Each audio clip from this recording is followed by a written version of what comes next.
Progressive brings you Flowetry with Flow.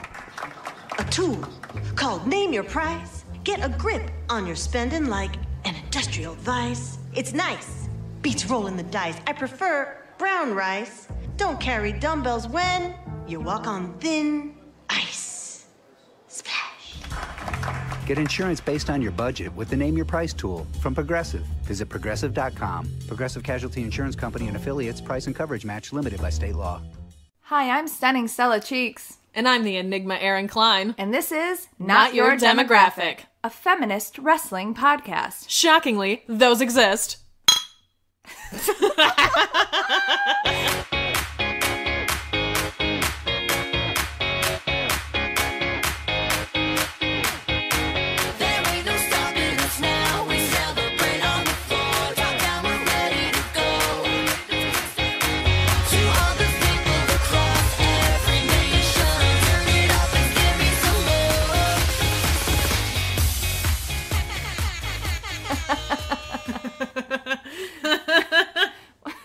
I guess. Is that how we're doing it? Welcome to our 100th episode! I couldn't think of anything else to do as the opener for our 100th episode. What a great way to get hype. Quiet air horn. Rap air horn is what it's called in the app. So that's something that's on my phone. Fantastic. How are you? I am good. I feel like I had a lot of things to say, and now that I don't. I feel like that happens to me literally every week. Sometimes I take notes on what I do in the week because I'm like, I'm going to sit down in front of this microphone and forget everything that I've done. I went to a wedding in the woods, and I have bug bites all over my body. You didn't wear bug spray? I just forgot, I guess. Fair enough. Spent a lot of it in the lake. Got drunk, and then I just, took my shoes off and was standing in the lake, and then I also just peed in the lake. That's what you do. Believe I tweeted, I peed in a lake. Oh, I saw. But I do have bug bites all over my body, so I'm very itchy. Bought new glasses. Ooh. They gave me $10 off because they felt bad for me because I lose my glasses so much, and they have a record of how many times I've bought glasses. I bought really big, thick nerd frames because I'm holding out hope that I will find my other glasses because I think I know where they are. But I was like, I'm going to go with statement glasses. Oh, Jesus. So we'll see. They might just be my everyday statement glasses. I love it. I guess. And I worked out and stuff today. Oh, fantastic. So I'm sore, which is why I'm a little meh. Oh.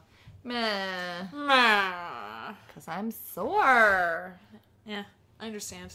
I'm also very sore from working out. How do you work out? How do you still have a gym membership? Didn't you graduate? Yeah, I have at-home stuff. I also have kettlebells at my house. Oh. So I do a lot of that. Cool. I've been doing a lot of cardio and... How do you do cardio at home? You just run in place? Kind of, yeah. That sounds lame. Well, boxing and cardio kickboxing, that's all cardio stuff. Just watch videos. Mm-hmm. Jillian Michaels. I know some of them so well, so I don't even need to watch the video. I just do the routine. I've done that a bunch of times. P90. I can do that shit from heart. That's dumb. How are you? I'm very good. I am settling into not being super busy for 37 seconds again, and then it's gonna take off. I saw my family for the third week in a row this weekend. Oh yeah, because I went out to dinner with Courtney Rose and Megan, our friends, and you were supposed to come, but you got delayed and waylaid by your parents. Dumb family. Yeah, they were supposed to drive in. Terrible trash family. They were supposed to drive in, and then they were like, nah, we're going to take the train. And I was like, wow, no, why? Don't do that. That's a terrible idea. Yeah, I took them to see the venue. It was actually kind of nice. We went to the venue and mapped out all the shit for the wedding that we needed to and took photos. And my mom got all the stuff to the decorator for all the things that she needs to do. So it was nice to get that done and be done with it. Yeah. But at the same time, I was like, I really want to go drag people with my friends. And I can't because I'm here with all of you. So it was nice. We went on a walk in Lincoln Square and like had dinner outside afterwards. Where did you go to dinner in Lincoln Square? We just got Jimmy John's and then ate in the square. Like, sat outside and ate and talked. And then we talked about table arrangements. Very exciting. But then the next day we went to Hamilton, and it was a lot of fun. I know that you didn't particularly care for it. I didn't not like it. I'm just not a musical person. No, though I currently have Moana songs stuck in my head. I mean, Moana is the musical of our generation. Michael didn't particularly care for it either. He was like, this just isn't my thing. I thought it is very good. I get why people like it. I just don't like modern musicals very much. I mean, that's fine. I'm an Oklahoma girl. I totally get it. And part of the thing that I really liked about Hamilton, I've listened to the soundtrack a lot, obviously, but I liked that the ensemble is they're such a part of the show. And like, was the Lafayette really good and also really hot?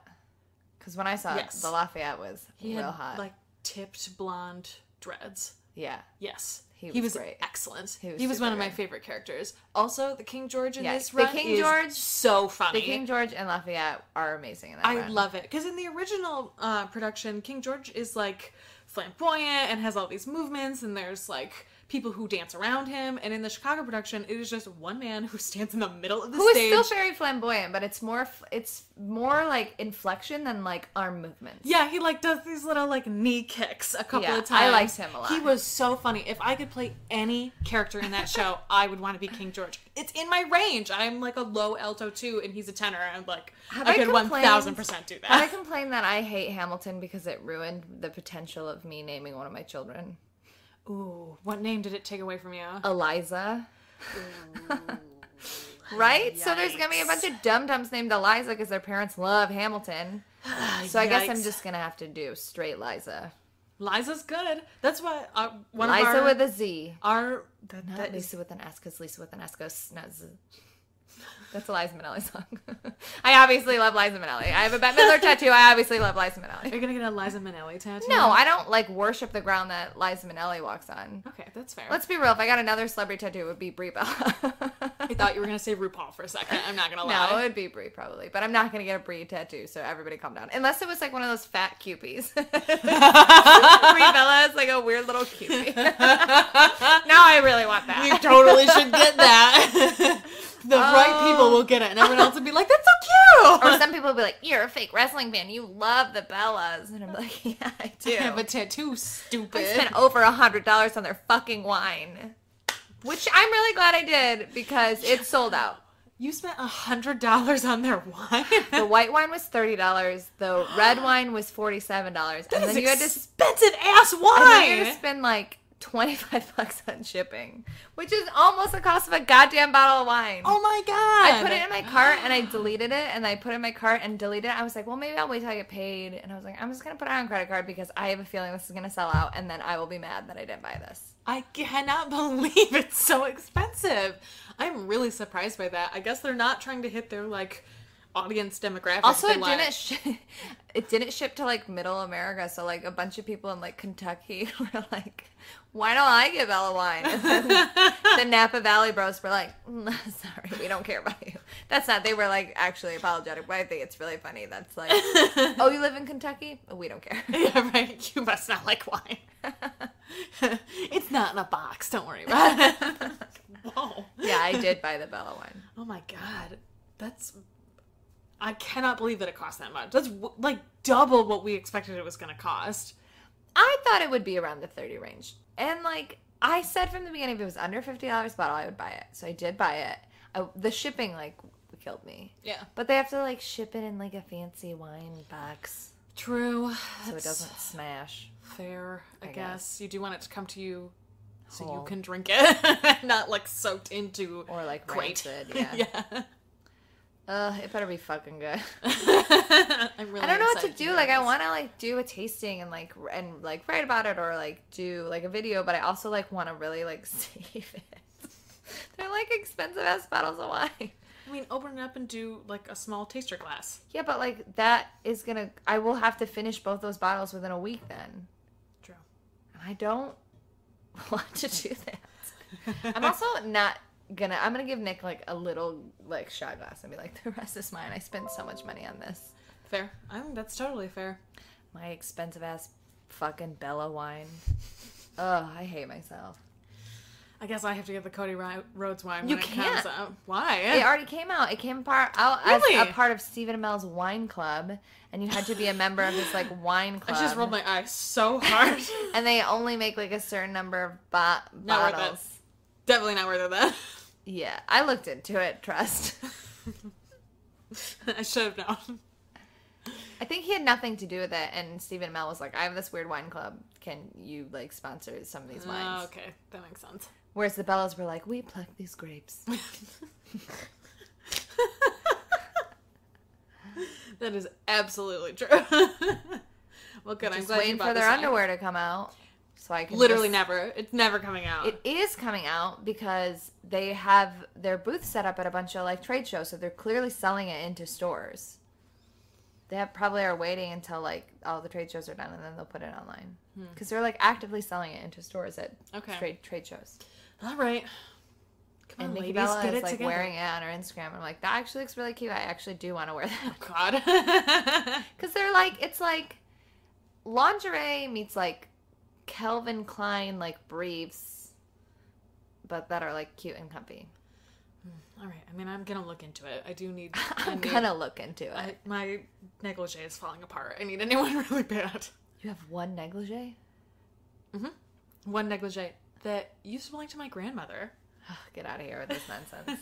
What wrestling shirt are you wearing? I'm wearing my Lucha Underground Legends of the Lucha Temple. It looks like a Legends of the Hidden Temple shirt.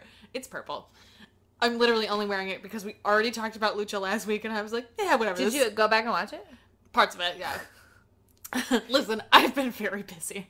Yeah, I'm still not done writing thank you notes for my fucking bridal shower. I'm just like slowly trying. That's all of my free time. It's just doing that. But you can watch wrestling and write a thank you note.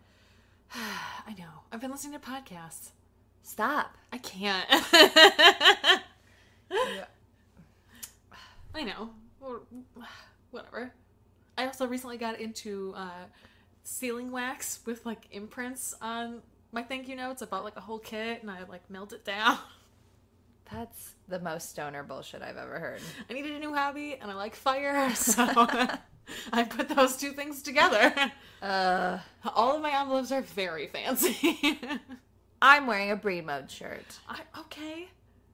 You weren't gonna ask. You forgot. I may have forgotten. I was wearing a Nikki Bella shirt. I did notice that you're wearing a Brie Bella headband. Yeah, I was like, when in Rome, I guess. I was wearing my Nikki Bella shirt, but I wore it to the gym and I got very sweaty. Good. So then I showered and then I put on my Brie Bella shirt.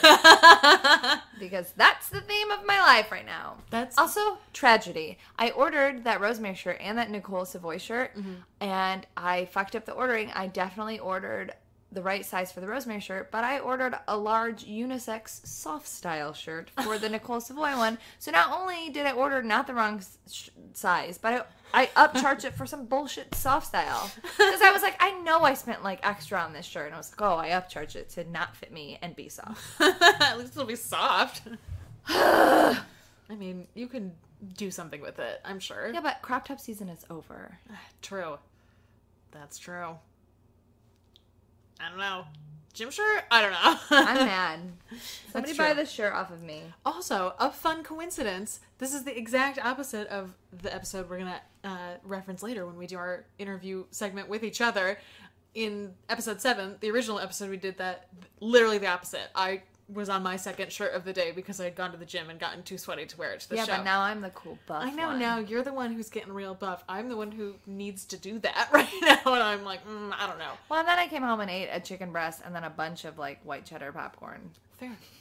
I tried on my whole wedding ensemble yesterday, and I was like, this still fits? This is good? This is a good start for the next 6 weeks. It's nice. I think you'll be fine. I'll be fine. I don't know. News. Pictures are forever. Yes, news. Pictures are forever, but, like... Also true. I'm going to cut all my hair off after this wedding. I'm going to look completely different. Yeah. It'll be like my senior photos. Nikki Bella premiered on Dancing with the Stars Yes, she did. Did you watch it? I'm assuming that you did. She did an okay job.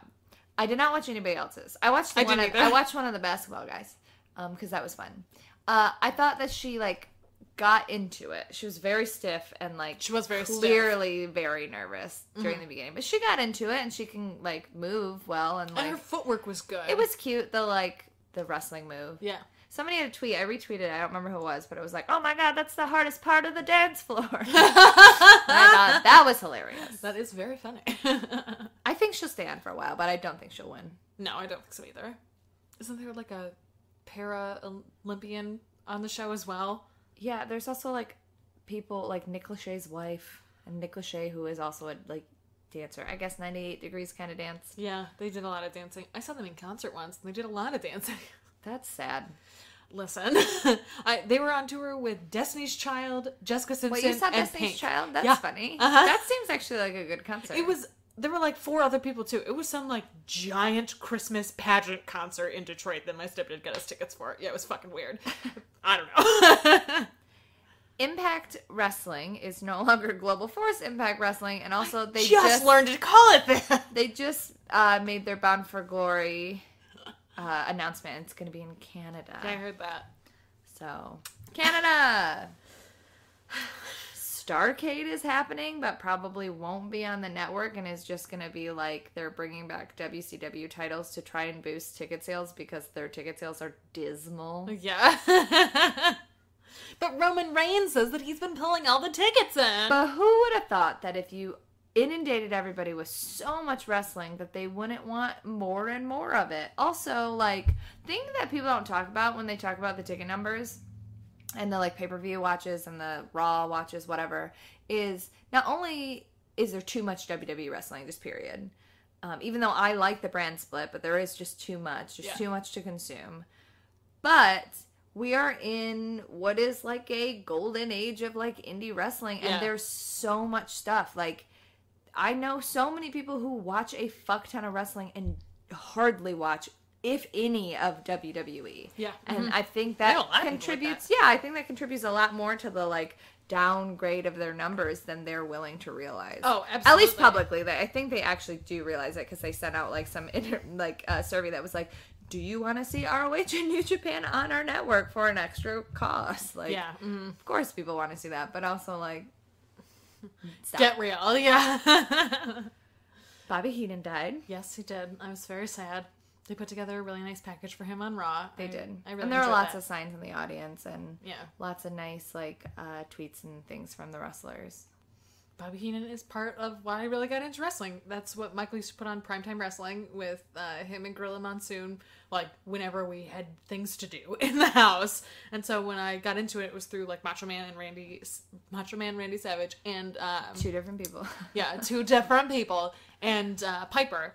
And, like, that was the golden age of Bobby and Gorilla, so it's... Oh, I should have worn my Gorilla Monsoon shirt today. I didn't even think about it. You really fucked up. I really did fuck that up. Damn it. I put a lot of thought into my double Bella day. You did. That's embarrassing. But yeah, Bobby Heenan was a cultural part of wrestling for so long, and like it's sad that he's gone. I mean, he was also old and had terrible cancer that he lived through for a long time.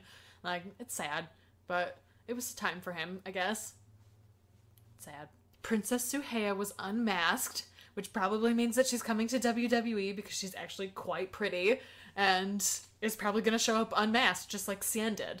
Oh. Seems really likely, actually. What are they going to do with this influx of women? Literally no idea. Literally none. Like, don't get me wrong, I'm excited for you to sign all these women, but also, like, I want you to use them. Yeah. And also, like... I think Elle was talking about it on Hard Times Pod. Yeah. Where their Mae Young Classic episode. Yeah, like... yeah, I want all these women to be here, but, like, literally, what are you going to do with all of them? I don't want them to waste away in the Performance Center. Yeah, like, you're not even willing to commit a solid hour on either of the main rosters. And, like, NXT is fine and does a great job of representing their women, but also, like, that is so many people to shove onto this roster together. It's just, I just don't understand what they're going to do with all of them. Yeah. They just don't want them to be in the indies. That's really all it is. But whatever. Dana Brooke won the Female Image Award at the Mr. Olympia ceremony this past weekend, so she had some real sad stuff happen. But then one, like, really positive award for being like a female icon in the bodybuilding community, which is like excellent. That's really cool. Yeah, so I'm happy for her that she got to have some like joy in her life for a minute. Absolutely. Yeah. All right, the most important news. Paige was seen at the Performance Center, Ooh. and she was seen at the Performance Center. She like tweeted it instead about it, and there was like an official article on WWE.com. So it's happening. She also tweeted the next day too, after that came out, that she was like, "Yep, back here today. I'm really excited. The support means so much to me. I'm so happy. Like, thank God. I just want her back. I just want her back. I'm drinking out of a Paige koozie right now. Also, P.S. Where would you want her to go, SmackDown or Raw? I can see valid arguments for both. I can see valid arguments for both as well. I don't know. I guess Raw, because I feel like she and Emma could do really good things together, and they're doing nothing with Emma, and like the angle of Emma being like, it's all about me, I started the women's revolution, and Paige being like, hey bitch, there were 2 of us in that fight, maybe you should recognize, like, also, I would really Paige like that. win that fight? Yeah, I think so. I've seen it, but it was a long time ago. I think you're right. Yeah, because it was for the belt, and Emma never had the belt. Yeah, that's right. Yeah, that would be perfect. She's like, I started the women's revolution, and Paige's music hits, and she's like, I won that match. You dummy. Yeah, I'm hoping that everything works out, and it's wonderful. Yeah, Did you watch Total Bellas?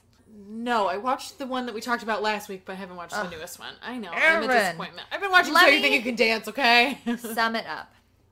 All the men on Total Bellas are trash. Yes. I've also been listening to Heels and Heels talk about it, so I'm like familiar with what's going on in the story. Man. Basically, they are trash. Daniel Bryan brought his wife, who was pregnant, to a dumpster. Fucking dump. Or dump. Not a dumpster, to a dump. And that, to like dumpster would probably be pop better. around in trash.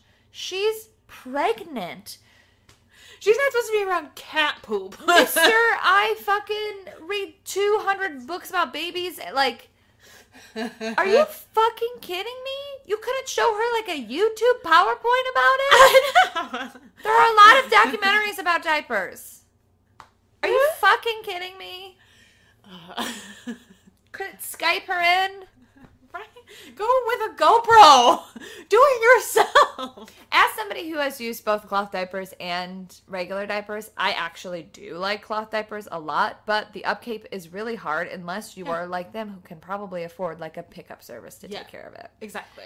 I do like them. I do get what Daniel's saying, but it is also the like adding more labor to the woman like situation. Yes, exactly. Also, he's just like, anytime I start to like him, and then fucking Total Bellas or Total Divas comes back, and I'm like, fuck you, Daniel Bryan. It's only in the off season that I'm like, maybe I do like you. Yeah, you're mansplaining nonsense. And I understand. Also, what a dick for like breathing calmly through the contraption machine. Like, stop being a dick. Just let your wife, who is pregnant with your kid, have a win. Yeah, seriously. And I understand that he's playing a character in the same way that John Cena is, but like John Cena, it's just their personalities up to 11. That's all it is. Like, that this is something that they would do on TV. I think Elle made a really good point when they said the difference between John Cena and Daniel Bryan is that they're both they're both terrible in that they always shove it in their partner's face how much smarter than they are, but Daniel is actively trying to make Brie a better person and change her, which is way worse. Whereas John Cena's just look at these presidents I have in these frames. Right. Here's some knowledge. I just want you to know some knowledge. Whereas Daniel's like, I can change you. Nah, bitch, that's not how that works. Also, their brother is the worst. He's always this is all a work. This all that shit with him is not really happening. But even if it's all work, I still think all of the things that he says are the things that he means, and I think that he is terrible. Oh yeah, for sure. Gross. John Cena looked kind of okay in this episode, except for he was being a tool when they were doing the baby machine. Per usual, it's John Cena, and he was like, "Are you done torturing your husband?" I feel like you make fun of Cena for that, but that's 1000% something Nick would say if he were doing something like that. Are you kidding me? Nick would be he would do Daniel Bryan. He would be there and be like, I am trying to win this argument. But I don't think he could maintain it serenely like him, because Nick is dramatic. That's why I'm saying. I feel like he would be the one on the John Cena side of that one. No, I think he would do it. I know he would do it, actually. I know for a fact that he would do it. All right, before we get into wrestling and we talk about No Mercy and whatever. We talked about Lucha and NXT last week. Yep. So we're doing our 100th episode special. Erin, you want to explain it, talk about it? All right, here we go. All right, so way back in the beginning. In the beginning of time. In faraway land of episode 7, I went back and I was Which like... surprisingly doesn't sound that No, bad. I was just going to say that. I had to listen to this whole episode so that I could get these questions. And was like, our quality is not as bad as I thought it was going to be. There are several episodes in, like, the first 10 where I reference specifically, like, no one is ever going to listen to these. And I still kind of feel that way. But in episode 7, at the 22-minute mark, if you'd like to go listen to our original answers from this, I don't think it's exactly the 22-minute mark, but that'll put you, like, right before then, and it'll lead into it. People get it. Yeah. Well, I don't want to be like, it starts right here, and then have people be like, it's actually 24 minutes. I don't think our listeners are that shitty. That's true. You never know. There are dicks everywhere. There are dicks everywhere. Literal and figuratively. Okay, so dicks everywhere. all right, so what we're gonna do is we're gonna go through and I'm gonna ask Stella these questions that we did when we originally started this, and we're gonna talk a little about how our opinions and our tastes and our answers have changed, so you can like get to know us on our 100th episode. Get to know. All right. First question we asked: what was your wrestling shirt? We already did that. What were our wrestling shirts? At the time, I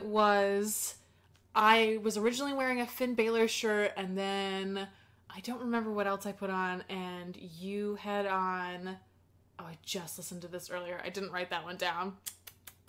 I don't remember. Unprepared as always. I know, stoner. That's really what it was. I was at work. I was totally sober while I was doing this. Okay. Why do you watch professional wrestling? Why do I have to answer first? You answer. Okay, I'll answer first. I watch professional wrestling because I love the dramatic nature of it. I love that it's a soap opera. It's just short attention span soap opera theater with intense physical combat. Like, I am so into that. I find the business really fascinating. I'm so into the fact that it's like its own little empire in the same way that Hollywood backstage stuff is fascinating. I also find wrestling backstage fascinating. And there are a lot of great people in wrestling. Like, that I think is the biggest difference I've noticed between my answer last time and my answer this time, is like, it is a community that we felt very outside of, which we talked about when we started this podcast. And there is a huge community of women in wrestling, and it's both in wrestling and as fans. And yeah. whatever. And it's like, I feel very connected to that, and it makes me feel like I'm part of a community when I watch wrestling. And I'm really glad that has evolved over the last 2 years, especially. Yeah, I agree. Can I just take your answer? All right, that's fine, but you have to answer the next one first. Well, your answer was like very succinct and like made a lot of sense. All right, excellent. For once. I got my shit together. All right. Our third question was, how long have you been watching professional wrestling? Which we both talked about a little bit, but if you'd like to put in a Reader's Digest version. I've been watching it since I was a little kid because I used to watch cartoons and wrestling with my dad, who is like a big kid. Yes, absolutely. We used to in the summer, we would take one of our mattresses and put it in the living room, and we would literally just watch TV and beat each other up all day. And it was very fun. That does sound really fun. Mostly watched during the Attitude Era. I dropped out when I was probably 13 because I was like, fuck you, Dad. I don't like what you like. That was not around the same time that my dad tried to buy me a race car, and I was like, no. But a similar approach. Though I really regret not driving that race car. Yeah. That seems like something you would be really into. I know. But I was very much fuck you, Dad. He bought the car without asking me, so I was like, oh, how dare you. First world problems. My stepdad also bought me a car without asking me, and I was like, I race don't car? want to drive. Yeah, you hate driving. I love driving, and I would have been a very reckless race car driver. It's probably better that I did not drive. I have no fear on the road, which is a problem. Oh, I'm aware. I was in your car when you were learning how to drive stick with your stick car that you had just gotten. Well, yeah, I learned how to drive stick in less than 24 hours. I'm aware. Drove it across state lines. Yep.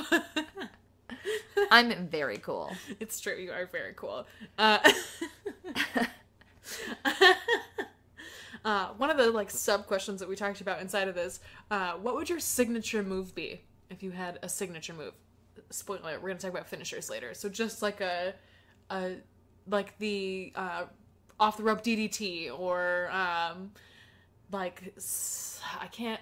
gut instinct was to say a discus clothesline because I think they look fucking cool. I love the way that Natty does it. I love the way Luke Harper does it, who may or may not be dead. I love the way that Austin Aries does it. I love a discus clothesline. I don't know why. It's just a clothesline, but the like weird little spin is cool. I like it. And just for like a move, like one of the moves that I do and not a finisher, that was my gut instinct. That's a good answer. I think I would choose the running senton. I really like it. I don't know why. It actually looks painful to me. Like, it's one of those things that I'm like, oh, God. I can just imagine being flattened by it. And, like, Kevin Owens does a beautiful running senton. Like, it just looks so impactful. And so, like, I don't think that I would look particularly impactful doing it. But I feel like I would enjoy it a lot. And I just like the look of it a lot. Sort of for the same reason. Like, it's so simple. But, like, I just really like the way that your body has to move in order to do it and to take the move too. I found that really interesting. I have been watching wrestling since I was a kid as well. Very different story. My mom did not approve of professional wrestling and still doesn't really. She like doesn't get it. But weirdly, my stepdad, who's like ultra conservative Catholic white dude in middle America, somehow like gets it. Was just like somehow just gets he's it. Like, lots of Catholic white dudes in middle America love wrestling. Well, he never has. It's just like he recognizes like, oh, you really like this thing and you're really passionate about it and you're clearly really good at what you do, and so I totally support it. And my mom's like, but it's silly. Michael's mom hates professional wrestling. Well, they're gonna love my speech. Oh yeah. I was like, sorry Pat. I don't know what to tell you. Like, my bad. I wish I could do the rack eyebrow. I cannot. No, you cannot. I have very cool eyebrows, but I cannot lift them. No, that's not how that works for your face. They are very nice, but it would really punctuate my speech. Not independently mobile, sadly. But yeah, I used to watch wrestling, also Attitude Era. I very clearly remember being disgusted by Triple H because he spit. And I just hate that. I think it's really gross. And I used to watch it alone in my basement. I was the only person living in my basement at the time, and I would sit really close to the TV and turn it down really low. And I stopped watching it because I went to school when I was in like 6th grade and was talking to one of my friends about it, and he was like, you know that's fake, right? And I was like, what? And was like betrayed and crushed, and so I stopped watching it for a long time. I always knew it was fake. I don't know. I think part of it I was that kid that like knew that Santa Claus was fake when I was like 4 and was like, "Hey, everybody on the playground, I have something to tell you." You're a dick. It's all about power, Erin. No, that's true. I've never really had an interest in power that is obvious. I prefer to be like the spider, background power. Because it was something I wasn't really like encouraged to watch, I'd never been encouraged to think critically about it, and so it just felt like a real sporting event to me because I also watched a lot of sports. And yeah, I was like crushed by it. So I didn't start watching it until I moved in with Michael, who is really into it and got the WWE Network. Less into it than you, though. Now. Yeah. At the time, he was like, oh, whatever. I totally know more about wrestling than you. And there was a moment, like, probably about 2 years ago, where we were watching something and I asked him a question. And he was like, honestly, Erin, you know more about independent wrestling than I ever will. And I was like, that is the nicest thing you've ever said to me. Thank you so much. You're right. But also, thank you. Yeah, a tweet came up in my Time Hop a while ago that was like, Michael's in the living room watching 70s wrestling. I'm listening to Mandy Patinkin in the living room. I was like, oh, fuck that person. Yeah, you don't like fun, old Erin. You can do both. I know, right? Now I do both. It's great. Okay. Who is your favorite wrestler of all time? I feel like that answer is hard, or that question is hard to answer now. Yeah, I agree. My answer then was Stone Cold. That was my answer too. Because that is the person that my dad really loved, and like we really bonded over that together. And and I've gone back and rewatched a lot of his matches, and I still like his promos, and I love watching his matches. But it's hard to say that now. Mm-hmm. I feel like I may be like weird. I feel like I don't have an all-time favorite wrestler. Yeah, that's fair. I can see that. I feel like I don't. I feel like wrestling is because like I grew up with it, but I didn't grow up with it in a way where it like defined my childhood, or like I remember all these like Attitude Era episodes, or like I have vague memories of it, and most of the memories have to do with like spending time with my dad and less about like what I was actually watching. Yeah, if that makes sense. Yeah. So like I don't really have like a defining moment or a defining match that I grew up watching. But now that I watch it so much, I have those moments and I have those people, but it's also like wrestling changes so much so quickly that it's hard to pick a favorite, I think. So like Stone Cold will forever be me and my dad's favorite wrestler, and the wrestler that I associate with liking wrestling and bonding over it with my dad. But I wouldn't necessarily say that he was my favorite of all time, because I don't really think I have a favorite of all time. I think that's totally fair. I kind of was feeling the same way. Like, I have an answer, but it's not, I don't really, okay, let me ask you this then. Instead of who's your favorite wrestler of all time, who do you think is the best wrestler of all time? That is also a hard question. Honestly, my gut instinct is just to say AJ Styles, because I think he's been really. I think he's amazing at everything that he does, and has been amazing for a really long time. Yeah, I think that's is a totally he like fair my answer. favorite wrestler? No. Yeah, but if I had to like say, but I also haven't watched a ton of old shit, so he's been good for a long time. He's always been good, but Yeah. like I think I've never seen like a match where I was like, meh. Yeah. Like, he is always good. And he's good on the mic. And he's got a defined character and all that stuff. Like, I do think that AJ is the best wrestler in the world. I think that Kevin Owens is up there. I really genuinely do. Yeah, I would agree with that. But I think there are a lot of people on the indies. Like, obviously, Kenny Omega. Like, yes. They're all of a very certain ilk, though, if you think about it, right? But it's hard to say because, like, I'm sure other people will be like, no, it's Macho Man or whatever. But, like, I don't connect with that. I watch this stuff, but it's different. Yeah. And, like, I love Macho Man. And, like, I have a fucking Macho Man tattoo. And, like, he's one of my favorite wrestlers of all time. But, like, I don't think he was the best wrestler of all time by any means. It's just that I'm emotionally connected with him. You know who I've gone back and watched a lot of their matches and promos and stuff. And I always was like, I know people have a connection to this person, but I don't really remember them, or I don't have a connection to them. But now I do, is Eddie Guerrero.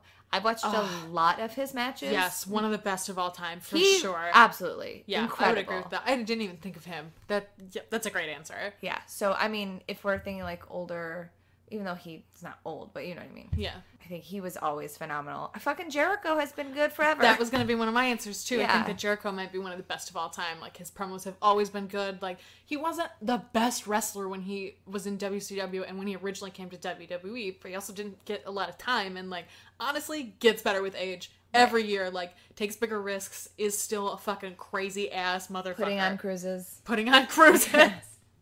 If you get the opportunity to go on that fucking cruise, you go on that cruise and you tell us everything about it. I have to know. Ridiculous. I cannot convince Michael to do it for our honeymoon. I'm almost positive. Well, you guys already have kind of a plan. I know. I'm aware. I would also say I think that John Cena is up there. One of the greatest of all time. He has some of the best promos of all time. In a different way, though. Yeah, I feel like he has such a handle on the industry. He is one of the greatest today. Superstars of all time. I don't know if I would say one of the greatest wrestlers of all time. One of the greatest professional wrestlers of all time. As a full package. I think that he, like, understands crowd psychology in a way that but many I think people it's hard don't. to say that comparing, like, the actual art of wrestling.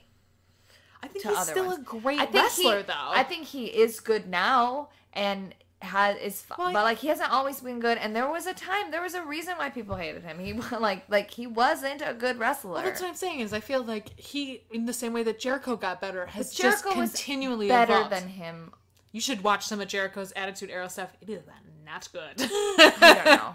It is really not good. I went back and watched some of it and was like, oh, girl, I mean, everybody was like terrible. Yeah, that's what I mean. So well, that's what, like, in 10 years, this is how we'll look back and we'll also, feel about I hate Bret Roman. Hart, so if anybody's like, what about Bret? Fuck you all. I mean, Bret Hart is a great wrestler, but I don't care. Also, Shawn Michaels loves Jesus. That's why he's not on my list, okay? Don't at me. I don't care. It's fine to love Jesus. Yeah, I don't have to like it, though. Yeah, but I'm just saying, you can love Jesus and not be a terrible person. Shawn Michaels loves Jesus and is not a good person. Exactly. Yes. True. He's a hypocritical Jesus lover. That's what I don't like. I think that they're called Christians. Got him. All right. Okay. Next question. Who is your favorite on any roster? And before you say you can't pick one, you also said that last time. So we narrowed it down to pick your top 3 favorite people who you will watch any match that they're in right now on any roster. Drew Galloway and Naomi. Those are my answers. I do watch TNA or Impact for EC3 specifically. I watch Impact for EC3 and Rosemary and Trevor Lee and Eli Drake. I don't necessarily follow them all around to other promotions, but I see Trevor Lee live a lot. Yeah. I'll watch Evolve here and there, but I don't think that EC3 even shows up to Evolve a lot. Those are good answers. It's funny that you should say you don't have a third, because last time you didn't have a third either. Do you want to guess who the 2 people were that you picked last time? It's neither of those people. Was one of them EC3? No. I don't know. Who? Austin Aries, which you cited as the reason I started watching TNA. Look, there was a time, and had you asked me a month ago, I would have said Austin Aries. I know, that's why I think it's funny. It's not funny. It's tragic. It is a tragedy. Listen, it's not my fault he chooses to look like Pitbull, okay? You can't take that on me. It's not my fault. Your second one was Sasha Banks, which is, I feel like, still probably up there for you. Yeah, I mean, definitely. I mean, it's hard to pick, like, the women on WWE because, like, if you watch one, you're kind of watching them all. But, like, Naomi is the woman on WWE right now that I'm like, yeah, she's my gal. Do you want to guess who your honorable mention was last time? Joey Ryan? Dolph Ziggler. I hate myself. I knew this was going to come up. We used to like him. Uh-huh. This was before Spoiler we alert. Before First we realized. wrestling shirt I ever bought. Dolph Ziggler's. I know. So. Oh, I was wearing AJ Lee. That was the second one because I pointed out it was the first one that I ever bought. But we still don't know what I was wearing. No, still can't remember. I want to say it was also an early buy. Don't remember which one. All right. Who are yours? My must-watch people right now that I will go out of my way to watch all of their things. I will watch anything Shinsuke Nakamura does, even when it's bad, even when it's with Jinder. I'm still going to watch it. Oh, I would say Kevin Owens. Ooh, that's a good one. Naomi and Drew Galloway / McIntyre and Naomi. And I know that it's like they're all on WWE. But, you know, to be fair, I would have said Drew McIntyre, Drew Galloway before that because I watch all of his shit because I love him. Yeah. But it's not my fault that he signed with WWE. That's true. It's also really hard to watch everything somebody does on the indies. Right. It's just very But, like, difficult. I go back and watch Drew Galloway matches all the time. Yeah. Because I love him. Okay, so my people are Shinsuke Nakamura, and like I just said, and I think Asuka might be up there too now, honestly. Fair. It's hard because she doesn't wrestle that much right now, but, like, I fucking love her. And I haven't gone back and watched a ton of her stuff as Kana, but that's kind of because I want to save it. Like, I like it, but it's weird. I don't go back and watch a lot of things. Like, Oh, really? I love to go back and watch things. just not that kind of person, usually. Like, Well, there's so much to consume. It's Yeah. hard to go back and watch things, but I really exactly. like watching. I would going prefer back. to find someone in the indies and just watch everything they're doing right now and just not go backwards at all. I'm okay with that now. I don't really need to do that. I would have said Chris Hero like 3 months ago, Before but he... became boring. Oh no. Yeah. Yeah, like he was up there for sure. I was like super into Chris I loved Hero. watching him live. I know, he was so great. He was so good at it. I would have said the same about Tommaso Ciampa, but he's been injured for fucking ever now, too. Like, he was up there. I went to his fucking retirement from the Indies and sobbed like a baby. He did sob like a baby. It was amazing. Finn Balor, I'll still watch anything that he does. I mean, I love him. I know the WWE has ruined him, but he is just such a precious being. I love him so much. I understand. Yeah, so I think that's it. Shinsuke Nakamura, Asuka, and Finn Balor. Technically Brie, because even though she's not wrestling, I consume literally everything she does. That's true. That's absolutely true. So, I guess that counts. And And, like, Colt Cabana is up there, but he also does so much shit. I just Well, it's hard. can't Like, even. that question is framed in a way, but it's like, yeah, Colt Cabana counts. Like, you watch a lot of his stuff. That's true, and I have gone back and I've watched a lot of his old stuff as well. Like, he's one of the people I've, like, really gone and, like, deep dived on. What's the next question? Okay. Next question. Oh, my answers before were Shinsuke Nakamura, Sasha Banks, and Finn Balor. So, like, almost the exact same roster, because I'm predictable. Okay. Question number 6. What do you think about the state of women's wrestling? I think it is on a steady incline that frequently plateaus. That's a really good answer. I think wrestling is a business where, whether it's women or diversity in other ways, that they like to do and not just WWE, but they like to do a big flashy thing, pat themselves on the back for it, and then go back to the status quo with slight incremental changes. Yes. And I think that is what's happening in women's wrestling in general. I think that the Mae Young Classic was really awesome because it got a lot of eyes on a lot of women that people didn't know about. And even though I watched tons of stuff, there were people in that tournament that I did not know. And that was great. Or people that I'm just starting to get to know. Like, you know, we saw Nicole Savoy at Shimmer a couple months ago, and now I'm obsessed with her. Mm-hmm. So I think that's really great.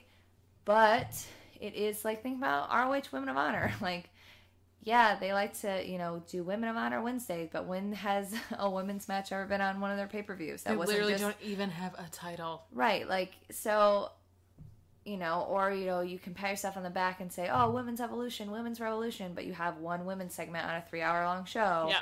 Or you fucking are TNA and you have sexist shitbag Josh Matthews who makes a comment about how Allie's dressed a certain way, so she's asking for the unwanted attention she's getting. Like, disgusting. It's for every amazing Takeover Brooklyn or Jade versus Rosemary cage match, or, you know, Taya crushing it literally everywhere she goes, you have some really bad roadblocks, and you have a lot of people, promoters, who have a backwards way of thinking. You have a lot of new promoters and new shows that are bringing in a lot of women, and, you know, think about AEW. Like, they had 4 women that they rotated through, and 2 of them got signed, and they didn't know what the fuck to do, so they just didn't have women on for a really long time. Yeah. And then now they have this tournament, and they're gonna have a belt, and that's great, but, like, there was, like,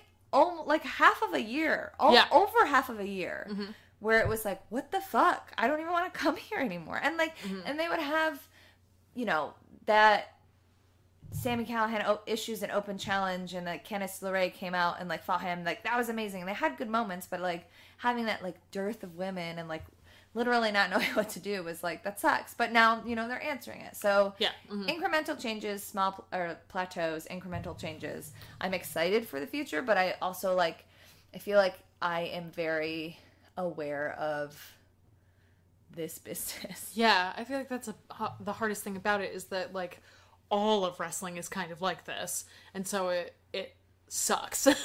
Like, it sucks.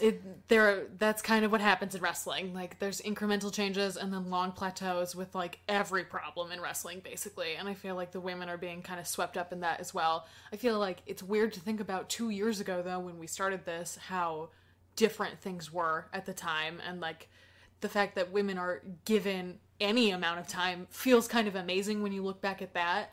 But I feel like they bank on the fact that so much has changed that they can plateau. And, like, no, just it was you're not horrific before, and now it's not there's great. not mud wrestling and bikinis and lingerie wrestling. Yeah, like, that. It still doesn't mean that you've fixed all of your problems by any means. Once NXT is the norm everywhere, and you can just do badass women's matches all the time.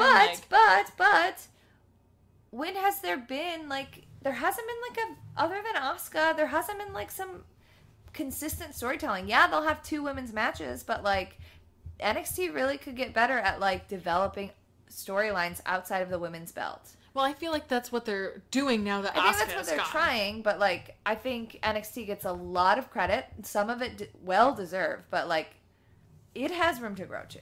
Well, yeah, absolutely, but just as like a standard for the rest of the way that WWE functions, like if it could be the standard for the main rosters, like that would be like that is the next step for me. Like that everything needs to continue to grow after that, but like that would be the next best step to just make that like standard across all of the brands, that women are given that same kind of like equal time, even if it is focused on specific people. Like at a certain point the time is going to be so great that like you just have to have other people on there. Like that's just how you get more women on there. Yeah.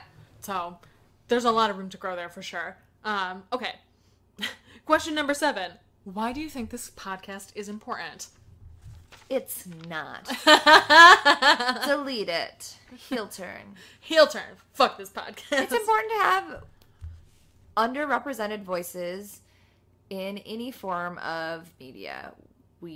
Although we know a ton of women who watch wrestling, and there are a lot of women who watch wrestling, and there are more women-run or queer-run podcasts now. It's still there's so many now. Yeah. It's so great. When we there's started, like still compared to how many fucking dudes have wrestling podcasts, still like way underrepresented. So it's important to have voices that care about this stuff and who consume, like, actually watch it, like, make opinions about it, and have, like, you know, commentary that represents an underrepresented voice. Yeah, absolutely. And when we started this podcast, there was one other female-led podcast that we knew of. I think there were a couple out there, but the thing with podcasts is that you have to be consistent. Like, yeah, exactly. You start a podcast and you put out one episode here, one episode there. It's hard to, like, build a following or to other people to know about it. Right, exactly. So I think there were other podcasts, but it just wasn't, like, none that were, like, active at the time that we were doing it. And now, like, there are so many. Like you were saying, it's so nice to be, like... And it's not like a weird catty thing. It's like, no, we all listen to each other's stuff and like support each other. It's amazing to hear so many other people's voices. I feel like we just got caught up in the right moment at the right place, right time. We were just like at this moment where everyone sort of started to realize, like, this is bullshit. Why don't we hear anyone saying the things that we want to hear? This is bullshit. And, like, our podcast was made because we listened to a podcast with a guy who was super sexist on it. That is true. A wrestling podcast that was so sexist and disgusting that we both stopped listening to it. And started our own podcast. And now that guy's not on that podcast anymore. But I did not go back and start listening to it. I didn't either. Even if it's so much better. I think they even added a woman. I was like, too little, too late. Yeah, I agree. I was like, you literally made us start our own podcast. Like, I'm happy that they did that they fired that fuck. Yeah, but at the same time, it's like, it went unaddressed for so fucking long that it was like, why isn't anyone representing us? Like, it felt so stupid. And now there are women everywhere talking about wrestling, and it is so great. I just fucking love it. I think it's amazing. So I agree. I feel like it's really important to support the things that you love and engage it critically, because without critical commentary, like, how and critique, how do things get better? They don't. They just stay the same, because if no one is telling you it needs to be better, you just don't make it better. So how would I have become best friends with Lana? True. I woke up to a retweet from her, and I almost freaked out. And I was like, no, it's just a retweet. It's just a retweet. It's just a retweet. It's fine. It's just a retweet. It's just like, it was like a nightmare scenario. I was like, I woke up and I see like Lana, and I was like, no. Is she following you? No. She goes on my Twitter. She doesn't follow me, and I don't follow her. But every once in a while, it's like, Lana was drunk, I guess. Just trolling my Twitter. Again, I don't dislike Lana. It's just like when you wake up and the first thing you see on your phone is Lana. And you're like, oh, my nightmare. Oh my god. That reminds me, this is not... So, Lana, if you're listening, you want to come on the podcast anytime. Oh my god, girl, let us know. Anytime. Anytime. We will open some wine. It will be amazing. Some Bella wine. I was going to say, okay, so this is unconnected to wrestling, so I'll be quick. Someone retweeted me earlier today, and their Twitter handle was student loan provider. And I just opened it and was like, oh my god, they found me on Twitter. It literally sent me into like a panic. And They're coming for me. I've been out of school for 4 days. I know, right? It's like, how? Why did this happen? It was really funny. Okay. And then our last... Oh, no, we have 2 more. I'm going to do these out of order. All right. What's your favorite finisher? I think Naomi's submission is so dope. It is so Her, like, cool. you will look at me while I tap out is fucking great. Yeah, I love that. It's so good. It's so good. It looks so brutal, too. I really, really like it. Yeah, that's a good one. I love that a lot. Ooh, that's an excellent answer. Yeah, I'm just going to stick with that. All right, that's a good one. I don't know. I don't think that my answer has changed. I said last time the tornado DDT, and I think that might still be my favorite finisher. My least favorite one is the coup de grace. Yeah, I know. I understand. That's fine. No, my least favorite move in all of wrestling is the Tree of Woe. Unless you do it really quick. Yeah. It's like, it actually makes sense. Like, oh, maybe they, like, got stuck for a second. Yeah. Fine. But if you, Anything like, else? put them in the Tree of Woe and they're like, oh, my feet. My feet. I can't get up. I can't do You know it. who looks real fucking dumb in a Tree of Woe? Drew McIntyre.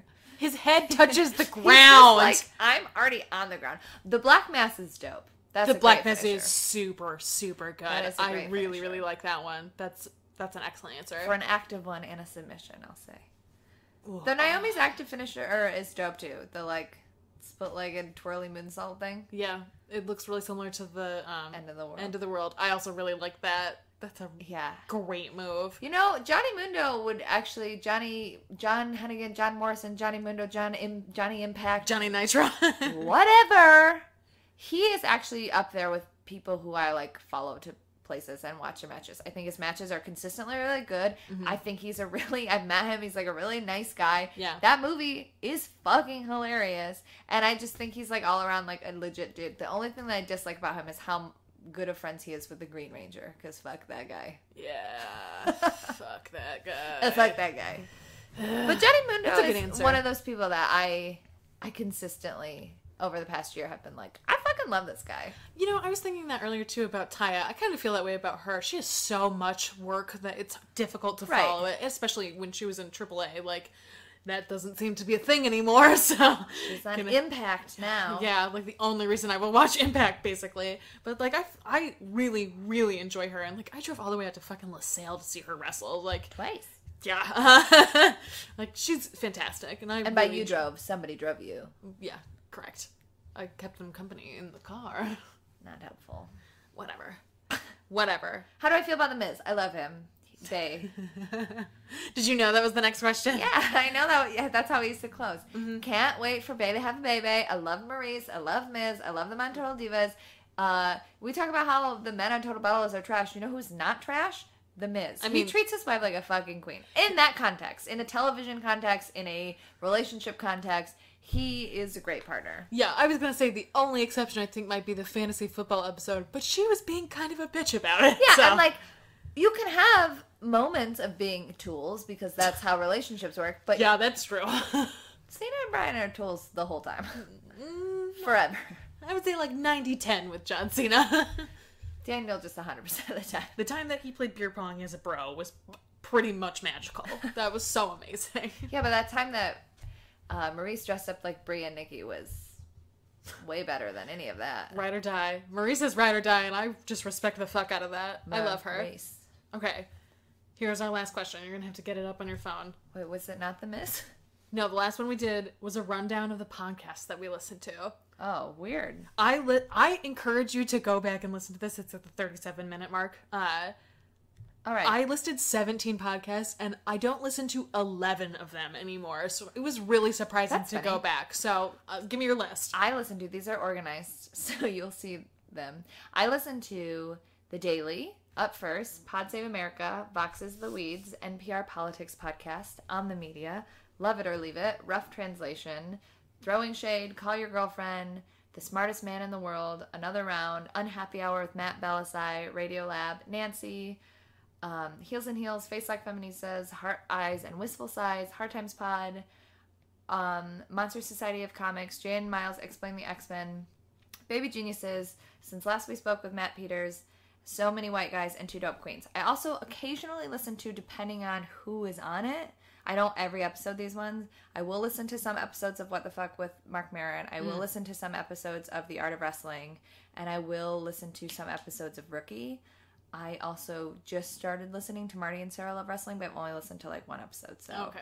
I don't know if that counts. Soft recommendation. But I also subscribe to our podcast. Oh, yeah. I just monitor it. I want to make sure that everything is, like, displaying properly, But as basically. you can hear, it's mostly, like, it's actually not a lot of wrestling podcasts, and it's mostly news. That, like, I think it's funny. That's why I think you should go back and listen, because we listened to a lot of wrestling podcasts at the time. And, like, I listen to very few now. I'm so selective about it. I also just realized I'm not actually subscribed to Hard Eyes. I was like, wait a minute. I know. News junkie. Yeah, you are a news junkie. And as well here, I'm a true crime junkie. All right, here's my list. This is just in the order that they've updated most recently. So I listen to True Crime Garage, All Killa No Filla, It's About Damn Crime, Unsolved, They Walk Among Us, UK True Crime, Savage Lovecast Magnum subscription, Murder Under the Midnight Sun, Alaska and Beyond, True Crime from Alaska, it's really good. No. My Favorite Murder, Monday Morning Podcast with Bill Burr, Someone Knows Something, Face Like Feministas, Jay and Miles Explain the X-Men, which I'm on a like partial hiatus from. I got 40 episodes in and found a new true crime podcast, so I'm kind of like... But Jay and Miles Explain the X-Men is good. It's very good, and it's one of those things that's like, I don't feel like I need to be current on it. Right. And so I can they're like... talking about like comics from like the 80s. Right, exactly. Yeah, I have like 4 in the bank right now. Yeah, so I'm really enjoy like making it like, oh, I'm not listening to anything else, so I'm going to listen to this right now. Yeah. Okay. Slaughter, True Crime Podcast. Jesus, Erin. Astonishing Legends, Case File True Crime, Hard Time Podcast, Last Podcast on the Left, our podcast so I can monitor it, Call Your Girlfriend, Heels and Heels Podcast, Regular Girls, Throwing Shade, Art of Wrestling, Wine and Crime, Men's Rhea Podcast. Wine and Crime? Wine and Crime is the fucking best. It's 3 women from Minnesota, and they teach you about wine that they pair with like a specific kind of crime, like arson. They pick one that has like fire on the bottle, and they tell you about how the wine is made. And then the second part is about the psychology behind the crime, and then they do 2 examples of the crime. I actually think you would really like it because the beginning is the wine, and you could just like shut it off after that. They're also really funny, and all of them are super nice. I've interacted with some of them. I'm also one of their patrons now. All right. True Crime Japan Podcast. You Must Remember This, which is excellent. It's about old Hollywood. And I know, I've tried to listen to it. I just like mostly prefer listening to podcasts or politics podcasts. Honestly, like all the ones that I said politics are like cleaned out. I've listened to all the updated ones, and all of the other ones have like, you know, a backlog of them. Yeah, that's how most of mine are, except for the true crime ones. Most of them that I'm caught up on. So You Must Remember This. You gotta. Yeah, you have to be on top of man. it. True. All day. That's true. Okay, Accused, Crime Town, also excellent. Have you tried to listen to Crime Town? No, Erin, I'm not going to listen to true crime podcasts. I don't have the time. I don't have the interest. I do not care. It's about politics. It's about corruption in politics in cities in America. Yeah, but I listen to current politics, and that is all corruption too, so. That's true. All right, Crime Town, Missing Richard Simmons, Serial, S-Town, Summer Sluts 98, which I don't think updates anymore, Stranglers, Missing and Murdered, Who Killed Alberta Williams, and Bowraville, which is 6 episodes long, and is about a really sad crime in Australia, and I really recommend it. So that's all of mine. Why do you say subscribe to the ones that don't have, like, updates? Well, I listen to, like, 10 that are like finished series now, and so I subscribe to them in case there are updates on the case. They'll like post occasionally. Oh, I guess you have to do that. Yeah, so I've unsubscribed to some of them that I no longer listen to. But yeah, so that's my list. You really should listen to your old list. It was really weird to be like, oh, I still listen to that, but not to any of the rest of this stuff. That's weird. Yeah, very strange. All right, that's it. Get to Know Your Host is over. The end. The end. What wrestling did you watch? I watched Raw and SmackDown and 205 Live, and then we talked about the other stuff last week. And you did not watch TNA. No, definitely not. I'll go over TNA really quick. Okay. I kind of touched on that Josh Matthews thing.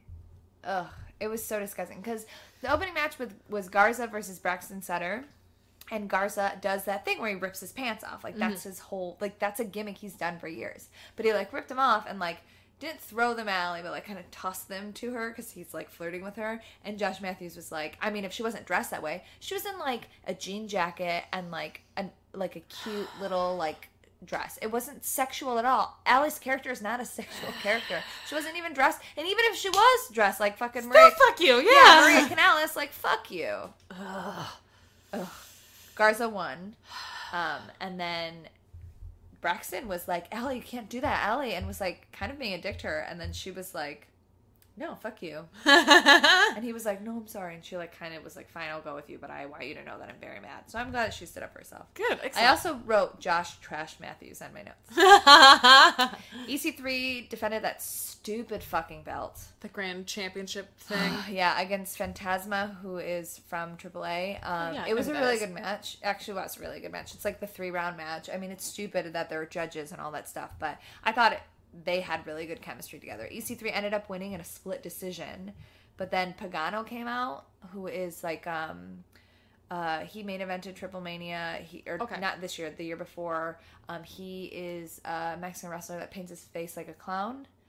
Oh, okay. So he made his debut helping Phantasma like beat up EC3. But then Phantasma King Cuerno? Oh, I don't know. Maybe. I'm pretty sure. That was one of the people that I saw in that weird lucha show in the gym, and I was like, I don't know who this person is. And Lady J was like, bitch, excuse me? How did you not know who that was? That makes sense. He's a very good wrestler. Yeah, I'm pretty sure that's who it is. He wears like a pink and purple mask. It looks like a phantom. Yeah, that's like King Cuerno. Oh, well, he was great. Yeah. But then Eddie Edwards came out and like helped him, and Phantasma and Pagano left, and then EC3 was like, I don't need your help, Eddie. He didn't say that, but it was implied. I wish. So LAX, which I know is the LA Exchange. I always want to say the LA Express. Every time one of the commentators says Exchange, I'm like, yeah, it's Exchange, not Express. It is definitely Exchange. They thought Ohio is forever, but the promotion in Tijuana crashed that fucking Conan runs. So they don't show the whole match, but they show clips of it. The match looked really fucking good. Like, it looked really good. There were 2 other teams in it. It looked awesome. LAX retained because Homicide got involved. Whatever. We all know my feelings about Homicide. Yeah. Fuck that guy. But then OVE was like, we're going to go party in Tijuana. And I was like, cool. Whatever. This was guys. done. Grado had his last match against a jobber because he had to be deported, right? Because Laura Van Ness is Canadian. Uh-huh. But then Joseph Parks, who is a lawyer, he said his law firm is now officially managing wrestlers. So now Grado is an official employee of Parks's law firm, so he can stay in the U.S. So I assume that Laura Van Ness is going to go insane and try and kill him. Amazing. I'm into it. Lashley officially got the okay to leave and break his contract. Jim Cornette gave him that, and for Lashley to go wrestle or to do MMA and American Top Team, whatever. But the stipulation was that he'd had to fight Moose before he leaves. Okay. That obviously ended in shenanigans. Yeah. Whereas like Moose was winning, but then American Top Team, who was supposed to be escorted from the premises, got involved. So I wouldn't be surprised if Cornette was like, I said you had to fight him and that they had to leave. You didn't do that, so now you have to stay, and I'm not going to let you break your contract, suck my dick. Possibly. Again, Jim Cornette, the worst, is doing a very good job. Oh, I just remembered how I heard about Bound for Glory being in Canada. Apparently Cornette is leaving for some reason. I don't know if it's kayfabe or not, but part of the reason is because he can't go into Canada. So he's going to be off of TV for a minute because they're doing their next tapings there too. Can't go into Canada. That's very funny. I don't know why. I have no idea. Trevor Lee and Sanjay Dutt had a Falls Count Anywhere match for the X Division title. It was really good. Cool. It was really good. They have really good chemistry. I love Trevor Lee. His hair is I don't even like long hair, and his hair is so fluffy. I love him. It was really cool. They ended up like going through the audience, then they went outside, and then Caleb Connolly, Trevor Lee's friend, like got involved, and there was this cool like move where like it wasn't cool because it looked very painful, but like Sanjay Dutt like went to like put Trevor Lee in like a DDT or something, but Trevor Lee lifted him up and like threw him on a guardrail, so he just landed on his dick. And that's how like he got the pin, and he like rolled him up. But so Trevor Lee is the new X Division champion. All right. I love him. He's Taya forever. Or Trevor Lee forever. Taya's next. Taya also true. Taya had a match against a jobber, whatever. she came out with her, like, awesome queen gear. Then So she had a good. match and she did, like, a move. She played to the camera so well. She, like, pinned this girl and then lifted her head up, like, right before the 3 count, and then stared right into the camera and just, like, stuck her tongue out and started laughing. And then when she pinned her eventually, she just stared into the camera like, I am here. Excellent. Just so you know. I like that, like, hard, just like, I know I'm on TV. I'm looking at you, camera. Good. I love And it. then she had a backstage segment with Karen Jarrett where she was like, hey, were you watching? I just want you to know who the real queen is here. Oh. And then well. Karen, like, kind of tried to touch her, and Taya was like, oh, God, don't touch me. Loki and Johnny had a number 1 contendership match. I would say go watch this match. I thought it was really cool. There was a moment where Loki was on the second rope, like, sitting, because he had, like, been, you know, thrown there or whatever. And Johnny comes through, literally slides under the rope like a baseball slide, grabs Loki, throws him into a suplex, and then slides out of the ring. It was so fucking cool. And then there's a moment where, like, Johnny Mundo was climbing up to do one of his, like, flips on the turnbuckle, and Loki, like, climbed up on him and then put him in a tree of woe, but also, like, a sleeper hold. Oh, cool. It was cool. They had great chemistry, and they said, like, this is the first time that they fought one-on-one, and it was great. It sucks that, like, Loki lost, because I know that's part of the reason that he wants to leave, or did leave, or whatever, but it works storyline-wise that Johnny is the one has the number 1 contendership match with Eli Drake, who also had a fire promo. He's so good. He's so good. He said something like, Jim Cornette wants everybody to come to me because Eli marks the spot, but Eli marks the spot, but Eli spots the marks. Oh my God. He's so good. At the end of this match, Chris Adonis put Johnny into, like, a submission, and Eli Drake came out and, like, punched him and was like, I'm the champ, bitch. Dope. He didn't say that. He's much more eloquent. Anyways, I'm done apologizing for me watching Impact. I really like it. I just hate Josh Matthews. I like Garza. I like that pants ripoff. As a burlesque dancer, I'm continuously envious. True. And I now like you don't it. get it from And I got Cesaro. to see EC3, and I got to see Taya, and I got to see Grado, and I got to see Loki and Johnny. They like, got you back. They got me back. in. They got me back. It happened. It happened. And you know what? It's a pretty solid show. All right. Do you want to talk about SmackDown first and then just call the No Mercy card? Sure. What did you think about SmackDown? What do you think about that new Hell in a Cell fucking graphics? They are hilarious. What? You didn't notice the graphics throughout the whole show? No, not really. Oh, I was like, they're absurd. they're cool, This was a time but that I kind was of hilarious. I was also doing like thank yous while I was. This was the time that I sacrificed the wrestling to do some thank yous. So I sacrificed. I wasn't super paying attention. Also, not gonna lie, did not hear Jinder's racist promo, so I do not have any thoughts on that except that they chanted "That's too far." Apparently, Paige Shai just tweeted that WWE issued a statement on the promo as media really picked it up. Just like many other TV shows or movies, WWE creates programming with fictional personalities that cover real-world issues and sensitive subjects. As a producer of such TV shows, WWE Corporation is committed to embracing and celebrating individuals from all backgrounds as demonstrated by the diversity of our employees, performers, and fans worldwide. Non-apology! That's not an apology. Yeah. Kate Shedd wrote, unfortunately for the company, when one of the things a Washington Post article does is point out how similar that statement is to the one issued when you fired a Hall of Famer for using racial slurs 2 years ago.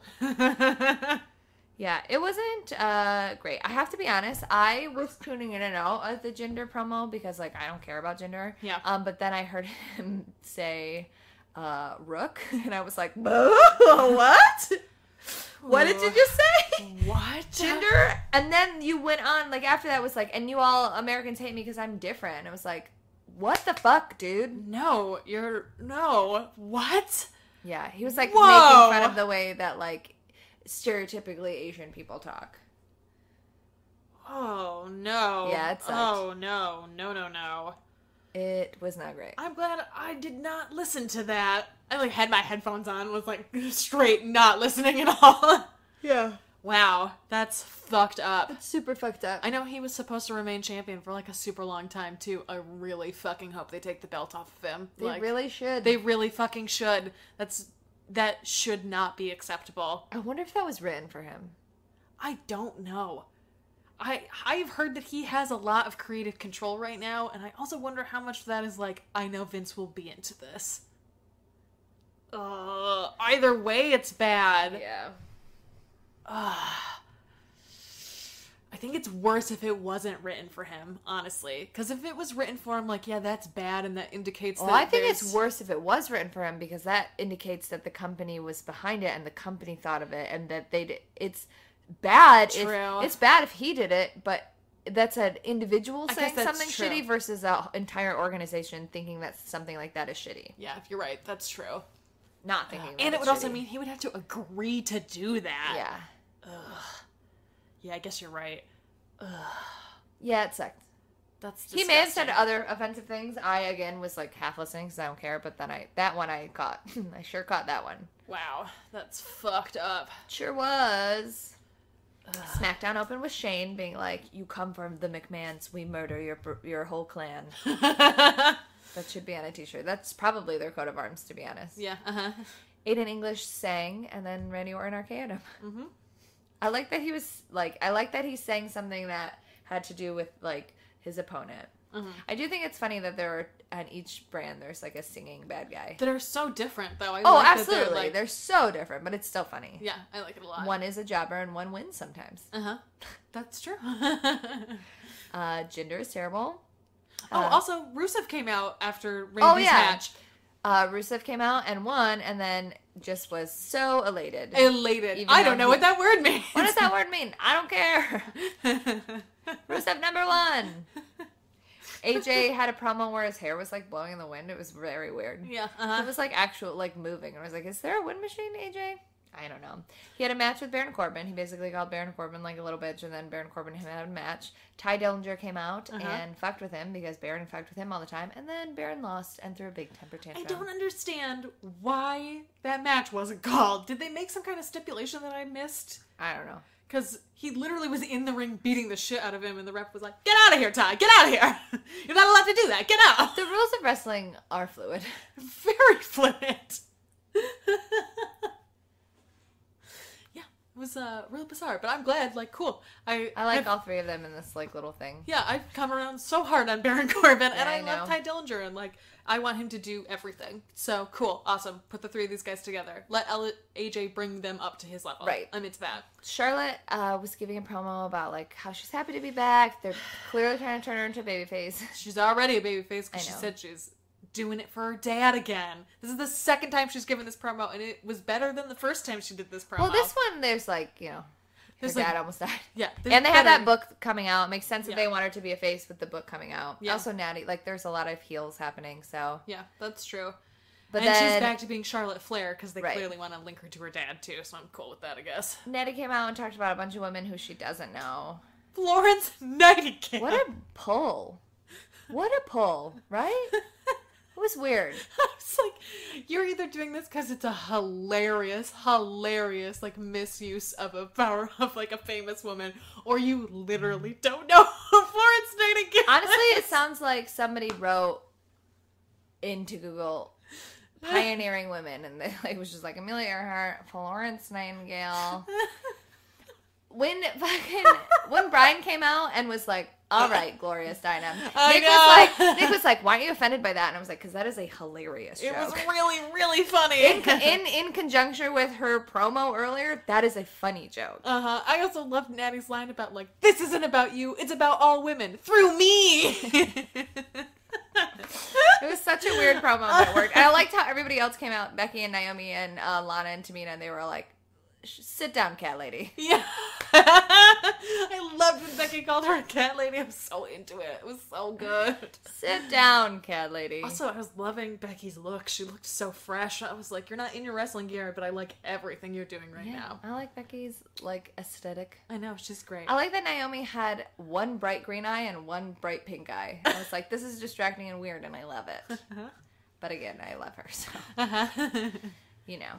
I think it's funny that Lana wrestled twice and is now a manager again. She's a great manager. She is a great manager. Her look is also better now. It's like, it is better than it was. No, it's her at least look is consistent. sexy Halloween lawyer. Well, at least it's consistent.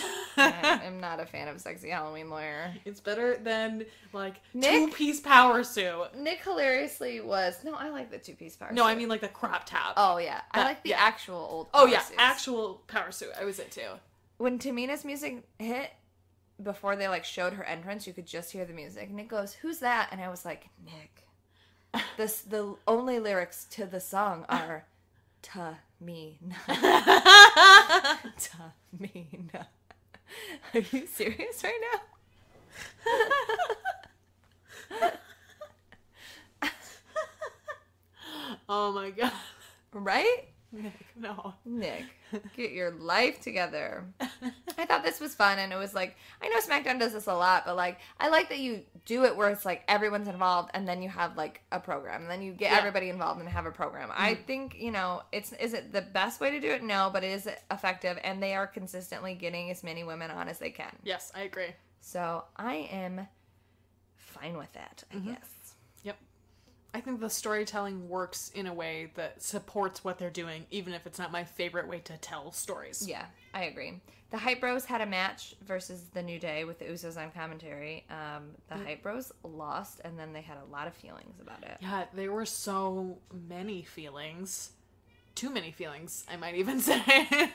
Yeah, I think they should just break up already. Yeah, I thought they did break up last week. I was very confused that they were together again. Like, just do it and be done with it. Yeah, I think it's weird. Like, I want them to, like, draw it out because I love Zack Ryder, but I also, like, don't care.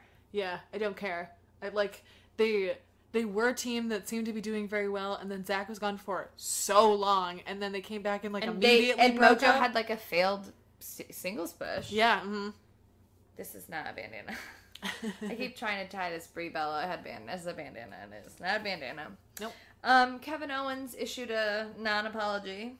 Yeah, in, like, his manager at I think Chili's he was suit. like, he was like not allowed to come. So, yeah, his manager at Chili's suit. I like that he was like, I'm apologizing to Vince, but not to you, Shane. I still hate you, Shane. Fair. Which is fair. I mean, they're setting up. I think this will be an interesting match. Yeah, I have said this before, and I agree with it still, that I think they are doing the best job of setting up a match with Shane that they have ever done in his return. Like, I agree. It feels like they did a lot of beat each other up stuff with AJ, but it just felt so out of nowhere, and it felt really bizarre that they were having this feud at all, and like his feud with The Undertaker made no goddamn sense. Like, this is a great build, and like he's there all the fucking time. You might as well build a him. lockbox. That's why he was fighting Undertaker, because of a lockbox of secrets. Remember? That we never found out what was in it, right? Yeah, because she did the match or something. So stupid. Secrets. I totally forgot about that. Yeah, That's wrestling is so terrible. Stupid. Yep. Agreed. So yeah, I feel like this is a good build, and like when I heard that they were going to do this match, I was like, this is the dumbest thing I've ever heard. They're really doing a great job. I like actually want to say Kevin Owens is good at everything. Yeah, that's true. He is really good at everything.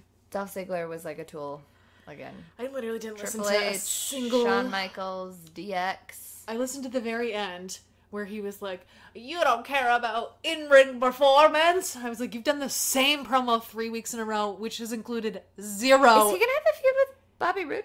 Yes. Okay. That's why Bobby Roode's been off TV, is because they've been waiting to do the feud with him. Because which, she like, has the most elaborate of all of the entrances? Exactly, yes. That is not terrible. I think it's good storytelling. I just don't care for Dolph at all, and so And you don't like Bobby's wrestling, so. Yeah, so I'm like, that's the weird thing. I don't like Dolph, but I do like his wrestling, and I like Bobby's character and his entrance, but don't care for his wrestling. So I'm kind of interested to see how this goes, honestly.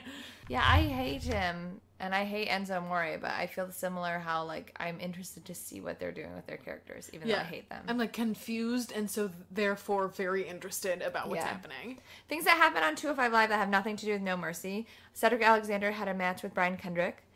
Cedric Alexander won, but then Jack Gallagher headbutted him to shit again. Yeah, And then Gallagher gave a great backstage, like, promo to Dasha, who was, like, fucking so bad. When we saw her live, I was like, I like this girl. Mm-hmm. She's terrible backstage. Not good. It's not good. I'm rooting for her, but, like, get it together. I know. Get your shit together. She reminds me of the other brunette backstage woman that they fired. Yeah. A lot, actually. Yeah. But Gallagher basically was like, I can stand having scars on my wedding day and scars on my bodies, but I cannot stand being a joke. I was like, ooh, Gallagher. He's great. I like him a lot. Drew Gulak, Captain Underpants. Drew Boo. Your Drew Boo. Came out and stood on the announce table, not in the ring, stood on the announce table. So good. And gave his, like, speech about, They let him talk for no chance. really long time, and it was He's a good heel. Good. He tried to start his PowerPoint again. Did not work. Every slide that he gets through, I'm like, this is the best thing ever. I hope he takes a year and a half to get through the whole fucking thing. I'm so into it. I love it. I love. He was good on commentary too. Yeah, he was. He's very good at it. And like, awesome. Good. I'm so happy for him. They did nothing with him for so long. They changed his music too, and it's it's a lot. Even though I loved his old music, I thought it was so funny. But his new music is very like politician-y. Yeah, it fits him, and good. That means that they are committed to him doing this gimmick, and I am here for that. He's doing a great job with it. Yeah, absolutely. Print his t-shirt and his buttons. I will buy them. Tozawa had a match with Dar with Gulak on commentary, and basically Tozawa won and then just chanted a bunch, and Gulak was like, stop, do you not read my sign? It says no chance. Mm-hmm. That's a good match, too. Like, That's a good... I like them as a feud. Also, I thought the match was good. Tozawa and Dar are good wrestlers in it. But, like, I think 205 Live does such a better job than, like, the main roster where, like, Dar was in, like, a main event feud, and now he's, like, kind of jobbing, but, like... Unless your name is Lince Dorado, like, everybody else, like, rotates pretty good. And, like, Tozawa won the belt for, like, a hot goddamn second. Yeah. And is, like, going through the rest of the roster fine. Like, he just wrestled Dar, and if he's gonna wrestle Gulak, and it doesn't feel weird, or, like, he got thrown away in any way. They have a small roster, but it's big enough to do, like, rotating stories with. Yeah, and absolutely. I think that they're doing well. There was a backstage segment with Rich Swann and TJP where TJ was, like, trying to be nice and was like, hey, man, we make magic in the ring. Let's do it again. And Rich was like, we're done with that. It's cool. We're boys, but we're done with that. I'm going to fight Lindsay. And TJP was like, cool. I'm going to murder you. Rich Swann dances to the ring, and then poor Lince Dorado. I was like, honestly, his picture came up, and I was like, oh, you're still here? I know. And then he got beat up and didn't even make it out to the ring. I know. Because TJP super kicked Rich in the face and then ripped out his hair. I know. And then put it in his pocket. Ew! I think that he's gonna, like, put it on a necklace and wear it around. Oh, I did not know he put it in his pocket. I watched the hair. From the moment he ripped it off, I was like, what are you gonna do with that? What are you gonna do with it? And he looked at it, grimaced, and then put it in his pocket. Oh. So, I don't know if it's going to be like a souvenir. It's going to make like a pirate earring of it. Or like a bracelet that he wears all the time. Oh, ew. Also, like, I wanted to know, like, did they clip off like a piece earlier and it was just in TJ's hand? It must have been. He didn't, like, actually rip out his hair. I don't know. He may have. No. You could rip one of those out. Real quick yank. Yeah, but... Rich has a lot of them. I don't know. Maybe he did. I don't think Rich would be, like, cool with getting his hair ripped out. I do. I don't know. And then the main event of that was Enzo and Neville. So we'll talk about that. So here's the No Mercy card, which is Sunday. I didn't realize it was so soon. I know. I'm going to be at that wrestling show. So I'm going to be hanging out with my grandparents. Yeah, I'm going to have to watch it later. Oops. Neville versus Enzo.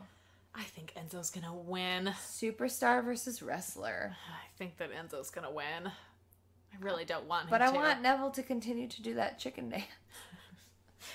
Neville's so good at everything. I know. I love that Braun Strowman beat the shit out of Enzo, and Neville was just like, Braun, I'm cool with you. You're great. Yeah. Whatever. Clearly different. Somewhere down the line in a couple years, like, Neville and Braun need to be a tag team. Hell yes. Hell yeah. I'm so into that. The Monster Kings. Yes. I like, honestly, like, cannot fathom Enzo winning. Like, I think I am agreeing with you, but, like, I'm agreeing with you, like, because part of my brain logically is like, yeah, seems like what they're doing. But, like, my whole body is in, like, revolt, just me saying that. I'm also, like, really confused about whether they're actually punishing Enzo or not. Like, I feel like this is gonna be our answer. Like, if he wins, then it means that they're pissed that he's an idiot, but they're not, like, really mad at him. If they did all of this, and then he made fun of him over and over and over again, and then have him lose, that seems like a pretty big stamp on we are very unhappy with you. I like how Neville was like, yeah, you might sell merch. You can't fight. Yeah, so... The way that it ended, too, where he was like, you can't kick me in the dick. You can't do this. Like, how are you going to win? And how Enzo was like, you're right, I can't. But today is not no mercy. And just kicked him in the dick. Like, yeah, that was a good line. That was pretty good. Yeah, I wonder how that's going to go. Like, does Enzo get himself disqualified because he tries to cheat? Like, that's a good way to get out of that, too. Like, he doesn't lose. He, like, loses to himself, sort of. I don't know. He loses to himself. It really feels like they're setting up for him to all win. Lose. But, I don't know. Maybe they might have him lose. I'm into it. Let Neville keep it. I'm into Neville keeping it forever now, I guess. Tozawa didn't get to keep it, so fuck everybody else. Neville forever. Neville forever. Finn Balor versus Bray Wyatt. With Goldust in a casket, I guess. That was such a sad promo with Goldust with no makeup on. And I he know, was like, when he turned I need around. This, Kurt. Yeah. I need this. And then he, like, lost. Yeah. Poor Goldie. Yeah, it was really weird. It was, like, it was strange how dramatic it was, too, to see him turn around and be like, oh, yeah. Oh, okay. You're an old man. You were unmasked. Okay, Yeah. I see how this is going. Like, straight up unmasked. It was very weird. I liked it. I really enjoyed it. Yeah, it was good. I just, like, it's clear that he's, like, on his way out soon. Well, I don't know. I've said that for years about Goldust. I don't know what the hell's going on with Goldust. It's good. He's good fodder for this feud, though. Yeah, I completely agree. I like that Finn's promo was like, basically, I was like a little nerd who summoned a demon into my body. Right? If I made the demon, what does that say about me as a person? I was like, that's a really good point. Yeah. I was basically a sweaty little nerd playing with my Legos by myself, and then I got picked out, and then I made up a demon so I could fight them. That's how that promo read to me. A sweaty nerd who sometimes is a demon. Like, yes, accurate. Super, super accurate. I like how Bray Wyatt's response to everything Finn Balor ever does or says is just to laugh hysterically. Laugh and laugh. Laugh and laugh and laugh. I'm like, okay, great. I think Finn's gonna win this because LOL, fuck you, Bray. Also, Bray got to win against Goldust, so... But I think it's gonna be good. They have good chemistry. They do. Like, they have cut really good promos against each other. Fuck you, Bray. Right, yeah. And, like, again, Bray can take a loss. Like... No, he can't, Erin. I mean... But he can. If it's to Finn Balor, he can take a loss as long as he's continuing to beat other people every week on Monday, which is what he's doing. Ugh. Bray Wyatt. I know. LOL, fuck you, Bray. Cena versus Roman Reigns. Roman Reigns is gonna win. It's about hard. They're both like, I know, it's both like, LOL, fuck you, whoever else this person is fighting. Cena always wins, Roman always wins. But I mean, that promo that he gave that was like basically identical to the Cena's promo to The Rock was like, that was pretty brilliant. Mm-hmm. Yeah, I agree. That was like a good use of like a callback. Yeah. Be like, hey, John Cena, you little bitch. I also feel like they're specifically billing it as a whose yard is it now match. Yeah. Which the now kind of gives away who's gonna win. Like, the now. Yeah, so makes me think Roman's gonna win. I don't know. It's gonna be a good match. Like, Roman we is did really... not talk about Charlotte getting the number one contendership. Oh, we did not talk about that match. That match actually was really fun. I thought that match was really fun. I really enjoyed it. So fast. I liked how good Tamina looked. I thought Tamina looked great. Even though it was really nice. Yeah. Even though she was the one that Charlotte eventually pinned, like... It felt appropriate because she was distracted. After she had thrown, like, everybody else out and was gonna win. And, like, I thought they all looked great. Naomi looked really good. Mm-hmm. Becky looked great, too. It was nice to see Becky wrestle, to be honest. Yeah, I agree. So that was real nice. It also feels like, who were they building Becky into a feud with? Put her with literally anyone. Yeah, she's fucking great. great. Anymore. Put her with Tamina. I like seeing Becky just completely disrespect Lana and be like, you mean nothing to me. Yeah. I don't give a fuck about you. I think she probably actually feels that way. I think you're probably right. Anyways, back to No Mercy. Yes. Shield Light versus Eurobabes. That match went on for forever. Yeah. I was like, am I dead now? Is this death? I enjoyed parts of it. I Me really too. enjoyed the interactions at the beginning that formed it. Dina's the only one that could get away with that dumb thing where, like, the club was like, nerds! And Seth was like, you made a mistake. And Dina's the only one that could be like, don't call me a nerd! No one calls me a nerd. It felt very Back to the Future with nobody calls me chicken. Like such a stupid insult that someone He's takes. the only one that could do it. Right? Like takes it really seriously. And like I believe It was that nice Dean to would do see, that. the club, and I thought this match went on for so long, but I did think that there were really good moments, and it was fun. Mm-hmm. Just like was a forever match. Yeah, it took way too long. And the Eurobabes pinned, and they won the match. So it was also nice to not have the Hardys in that match. Yeah, I agree. It was nice to have. I liked that they were part of the main event. But it was I thought nice that was specifically this match to not have the Hardys in it. Yeah, I I think agree. Shield Light retains. I agree. I think so too. They want them to be a strong tag team, and let's be real, they're doing nothing with either of them other than this. Nothing. So do it. That's fine. The Miz versus Jason Jordan for the Intercontinental Championship. Jason Jordan's probably going to win it. I agree. Unless there's shenanigans and they want to keep this feud going. They might, but I feel like they could do that even if Jason Jordan wins. Miz has been on fire. Yes. He called him a bastard. Yeah. Yes, he did. And I love that backstage, but like, Ooh. look, this is a rough angle, and I'm sure that some people have a lot of feelings about it. I do not, because from the moment they brought in Jason Jordan as Kurt Angle's son, this was the only way it was going to go. Absolutely. It's the only way it was going to go. The backstage segment where Angle and Jason Jordan were talking, even Angle said that. He was like, what did you expect? Like, what did you expect? Yeah. Like, you have to, like, prove yourself that you are worth being here with or without my help. Which is hilarious because, like, he, won the belts and, like, did a bunch of stuff before he was Kurt Angle's son. Yeah. But I think this is a good feud. I think Miz will really elevate Jason Jordan. Yes, I agree. Because even when, Miz is the bad guy, and, like, Miz sometimes is the bad guy that's saying the things that, like, are actually right. Not that calling him a bastard is right, but, like, saying, like, oh, you just waltzed in here type of deal. But, like, Miz is such, like, a polarizing figure that, like, I think people will get over on Jason Jordan. It's weird, too, because I feel like Miz is so good at towing that line where, like, the week before against Enzo, he was a bad guy, but he was felt like the good guy, especially because it was, like, he was totally right, like, dude, you just fucked up my pregnancy announcement. Like, this isn't fucking about you. It felt very babyface. And then that literal next week to be like, you're a literal bastard. Like, whoa! I'll be there for my child. Right? Like, whoa. Okay. Very clear you're still a heel. I gotcha.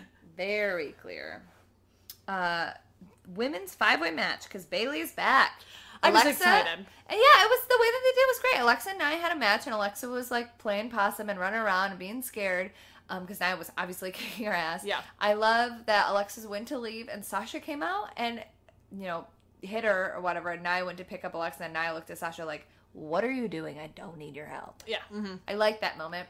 Nia obviously wins against Alexa, but then Sasha decides to get involved and, like, fight Nia. Then Bayley jumps on her back from, like, out of nowhere. Yeah. And then she takes out Sasha, and then who comes out to save Sasha? Bayley and everyone. Woo-hoo! I love it. Nia was like, what are you going to do? Your arms are dum-dum. And Bayley was like, no, it's not. That little team up of all three of them to take out Nia was great. And the moment where, like, Sasha and Bayley had their hands together and Alexa, who is even, like, shorter than Sasha, is, like, shorter than them, like, grabbed both their hands, is like, we did it, victory. And they both were like, fuck you, Alexa. Yeah. Get out of here. And then Emma's tweet that was like, I started the Women's Revolution. I deserve a championship match, not to have an extra person. A week off, not an extra person added. Yeah, you're right. Yeah. That was like a good, like, and I like that they put it up. Like, it was a good way to keep Emma involved because she's in, like, Australia or some shit. Yeah, she literally did have a week off from wrestling. So funny. So. Yeah, I enjoyed that a lot. And it'll be a good 5-way match, too. Yeah, I also like that. Who do you think will win? I don't know. I have no idea. I hope it's not Bayley. I don't want Bayley to win right away. I think there's a huge likelihood that it will be Emma, and then Asuka will come and fight Emma. Dude, abso-fucking-lutely. I would love if Emma won. I think that's a huge possibility. I think it's also. I think there's a reality in which they all win. Like, this is a hard match. I think this is the hardest match to call. Yeah, I would be super happy with Nia winning. I also feel like. Because I feel like putting... Nia winning and Nia taking it from... Nia winning and Asuka taking it from Nia would also make sense. Yeah, absolutely. And I feel like Asuka is the only one who can take it from Nia. Like, the other women realistically in storyline would have a much more difficult time of dethroning her. And Yeah. like they've been saying Asuka's coming soon, and it feels like soon is Monday. Like it would be very appropriate for her to come back right after No Mercy and be like, bitches, I'm here, and this is my Bitches, I'm belt, here. and I exist now in this universe. Rar. Into it. Brock Lesnar versus Braun Strowman. About this, Brock Lesnar wins, obviously. Is it obvious? I don't fucking care. Yes, it's obvious. Brock is gonna hold that until WrestleMania. He just is. Why? Because that is when his contract expires. But then what do you do with Braun? You totally fuck his whole momentum up. Well, it's Brock. That's what Brock does to people. I'm not I'm expecting gonna be anything contrary less. and just gonna say Braun. I would be very happy with it. I think it's all Where's honestly. Samoa Joe? Oh, he's hurt. injured. That's Yeah. right.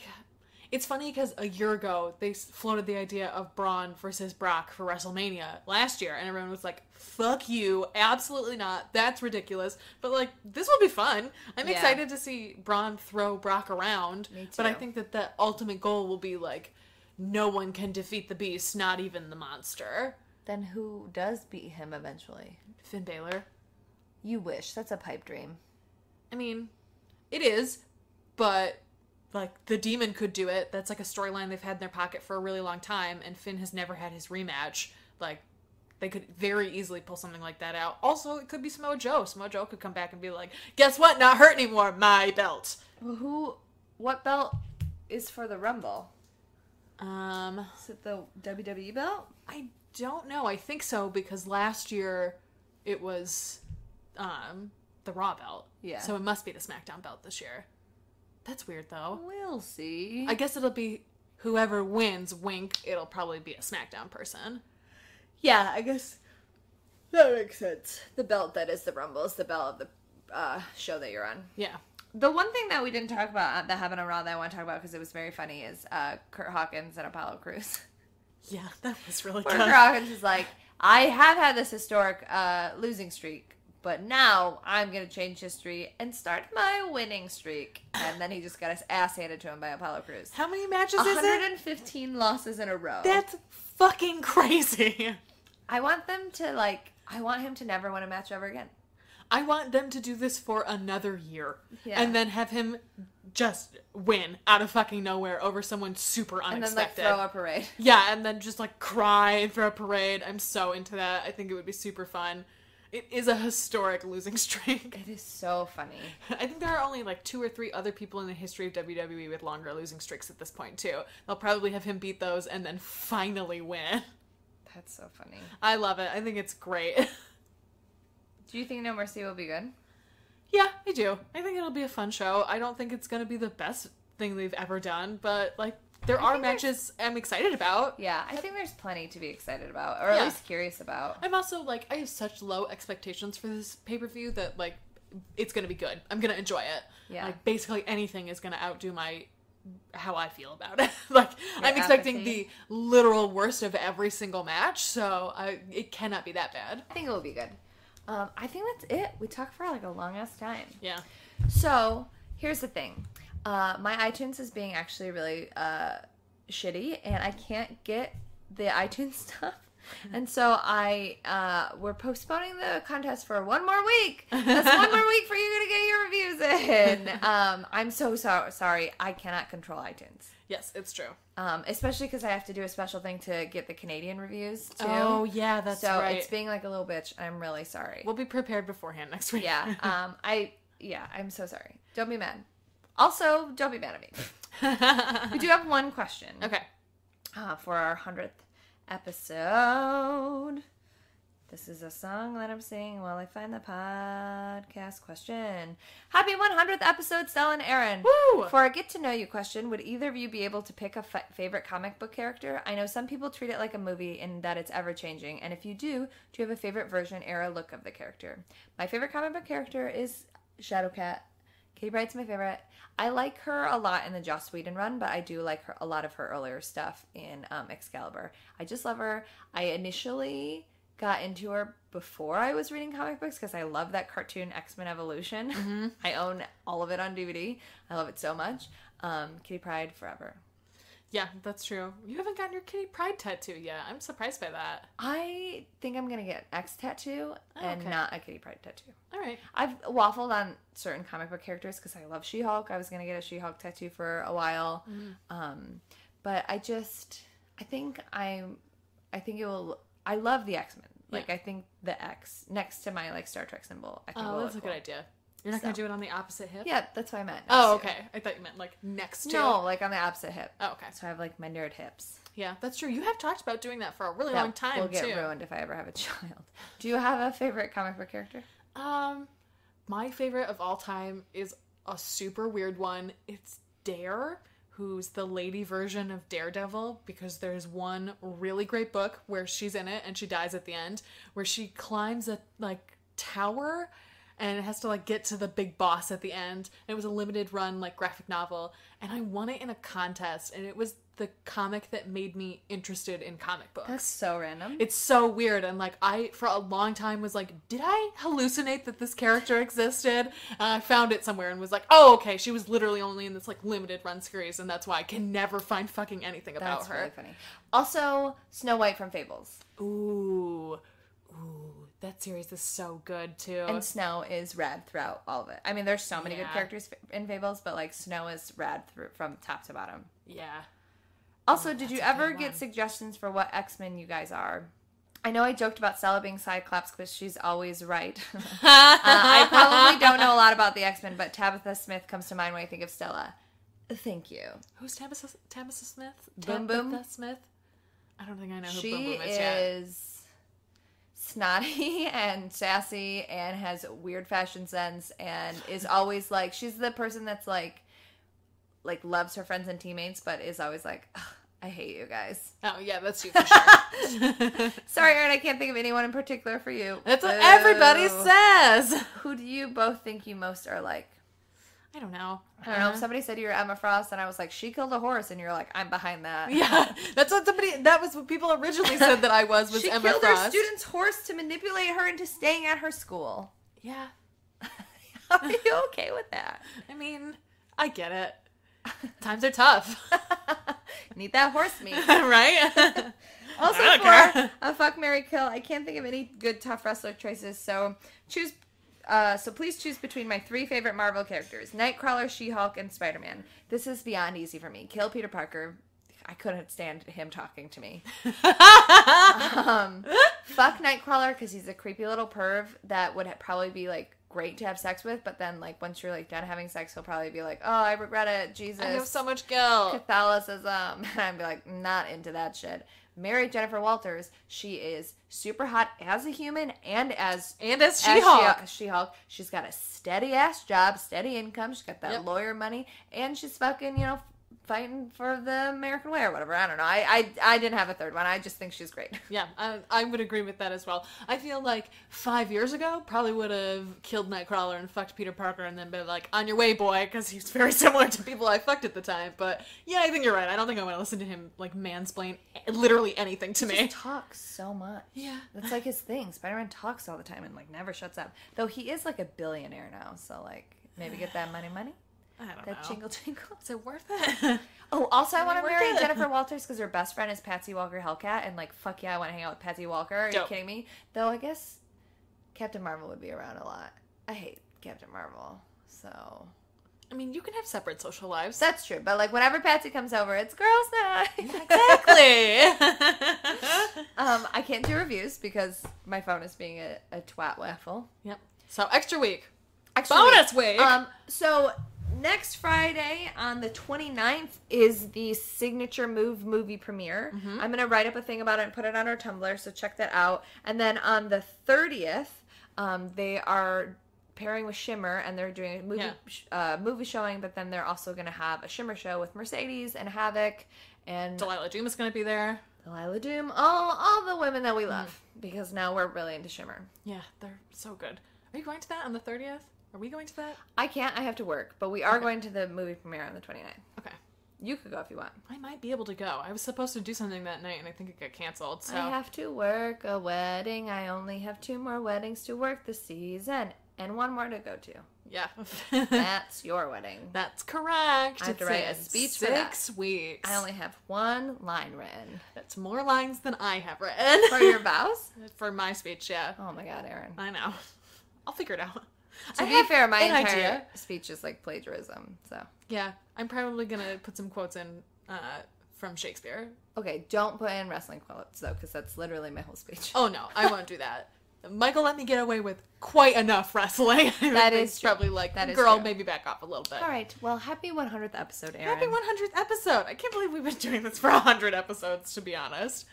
I was thinking about it the other day. I was like, Are you wow. sad about it? No, I was like, wow, we see each other literally every week for over 2 years. Like, that's And we went through a dead period where we didn't talk for like a year. yeah, exactly. It's crazy. So Because you stole all my food and then I passive-aggressively moved out. I know. It's true. I had a raging eating disorder. It was very bad. Well, now I sound like a dick. Well, no, it was also my fault that I was like, I don't have an eating disorder. Definitely not. I only have to sneak into the kitchen to eat food at 3:30 in the morning, Well, so now no I one sound will like a know. monster. No, you didn't know. I didn't know. That's why I was a I bad just moved roommate. out because I'm an only child and I was like, I can't Oh, handle no. these two. I was a bad roommate. Super bad roommate. Because I had a lot of unchecked personal problems. Also, you were dating somebody that I violently hated. Despised, yeah. And have hated from the moment that I met him. He's... And although I'm sad that he was not nice to you, I do love being vindicated. I know so many people who feel that way. I have a terrible memory, and there are not a lot of moments in my life that I distinctly remember, and I remember meeting him and having such a visceral reaction that I was like, no. He is the bar in my family for when people bring their boyfriends over. Like, is he better than Trash Can Man? Okay, he can stay, I guess. It's a very, very It's a low bar. It's a super low bar. It's the tiniest bar. It's just hilarious to me that my whole family has adopted it. Like, my entire family is like, nah, this guy's so funny. bad. All right, well, Okay. you can find us on the internet. I'm at Stella_Cheeks. I'm at Urgency. You can find us on notyourdemographic.tumblr.com. You can send us an email at notyourdemo@gmail.com. You can find us at cagesidesteats.com. And that is it. Is that it? Yeah. I think that, oh no! You can come see us this Oh, Saturday. There's so much. I know. This Got Saturday so many things at to keep track IO of. Theater, we're a part of Pod Slam. We're in the 5 o'clock slot. Mm-hmm. We're doing our first live show. We're going to have some special guests. Stella we're did a great job putting this set playing together. lots of Not gonna games. lie. Yeah, I'm the boss. I know. That's why I texted you and I was like, I really appreciate that you did this. You're a really good partner. Yeah, well, you still have to watch the matches. I know. That's true. Okay. You have to send me the matches. Yeah. I'll do that tomorrow. Look, I put out a call on Twitter, like, what are the best and worst matches you've ever seen? And then fucking Gino, thank you. Genuine thank you. Retweeted it, and so I made, like, a master list of, like, 1,000,000 matches. Oh, so I have to, excellent. like, pick them and find video Oh, links for them. okay. So excuse me if it's a little bit more work than you think. That's fine. Appreciate me. I literally texted you, I appreciate that you're doing this. All right. Also use the hashtag #NotYourDemoPod. Yeah. Demis. You did a reverse. You said, yeah, Demis. I just said, yeah, hard period. And then the next thought was Demis. Yeah, Demis, yeah. Yes. Yes, Demis, yes.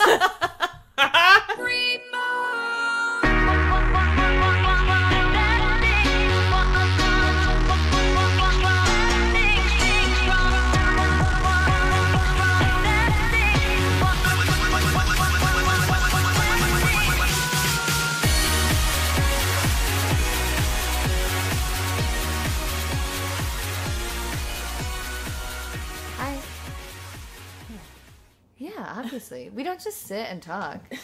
We don't like each other very much. I know, right?